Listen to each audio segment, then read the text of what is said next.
Trying to find good health advice online, it can feel like you're just lost in this sea of conflicting claims. It's a lot.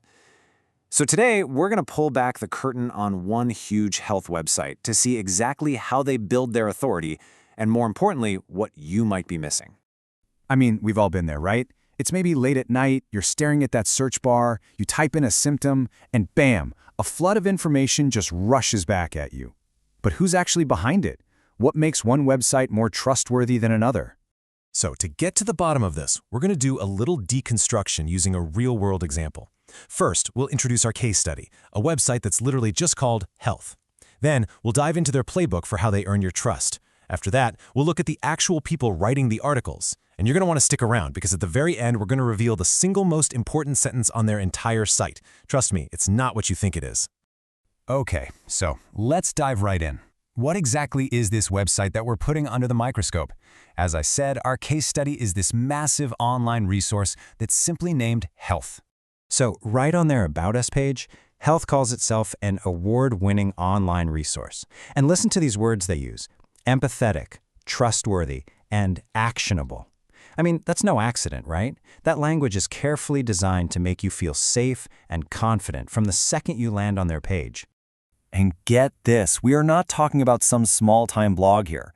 The site says it reaches over 9 million readers every single month. That is a huge audience, all relying on this one place for information that could, seriously impact their lives and their well-being. Okay, so that leads us to the big question, the real meat of this, the trustworthiness playbook. When you have an audience of 9 million people, how do you systematically build and keep that credibility? Let's break down their game plan. Yeah, they don't just hope you trust them. They're actually very open about their process for making sure everything's accurate.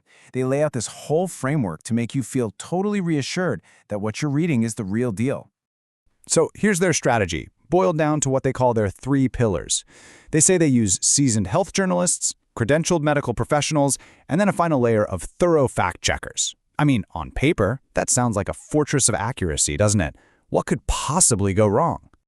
And it's not just about the people. They also highlight 3 main processes they have in place. There's an editorial process, a medical expert board, and even a process for vetting products. For what we're doing today, let's really zoom in on that very first one, the editorial process. So let's try to follow the life of a single article on their site. How does it go from being just an idea in someone's head to a published piece that you're reading on your phone? What are these quality control steps they say they take? This is their official journey. Step 1, a journalist writes it. Step 2, their medical expert board reviews it. And Step 3, a fact-checker verifies it all. It's a 3-step process. Seems totally foolproof. But is it? Let's dig a little deeper. A process laid out on a website is one thing, but who are the actual people behind the curtain? Because at the end of the day, a process is only as strong as the people who are part of it. The site actually lists its contributors, so we can do just that.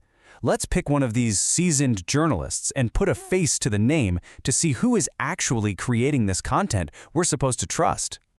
Okay, so meet Allicia Gutierrez. According to her official bio right there on the website, she is a mother of 3 who lives in California. And, well, that's literally it. That's the whole bio. There's no mention of a journalism degree or a medical background. No other credentials are listed. And here's the title of her latest article. It's a piece about starting a GLP-1 medication.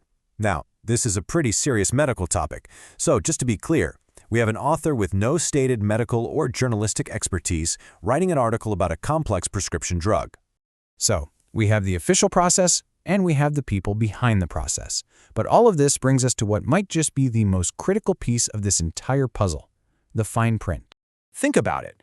After building up this whole castle of credibility with the experts, the fact-checkers, the medical board, it all comes down to a single, legally vetted disclaimer kind of tucked away at the bottom of the page where you might not even look. And there it is, the most important sentence on the whole site. It says, Health's content is for informational and educational purposes only.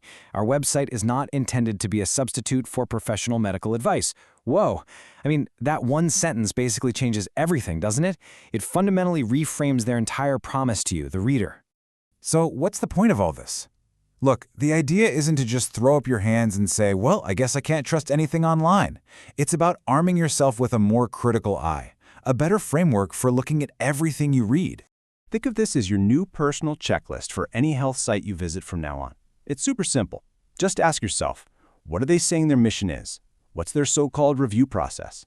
Who are the actual people doing the writing? And always, always, always scroll down and find that fine print. At the end of the day, understanding how these sites are really put together is empowering. It shifts you from being a passive consumer of information to an active, critical thinker. So the real question isn't just about them anymore, it's about us. Now that you know what to look for, how will you read differently?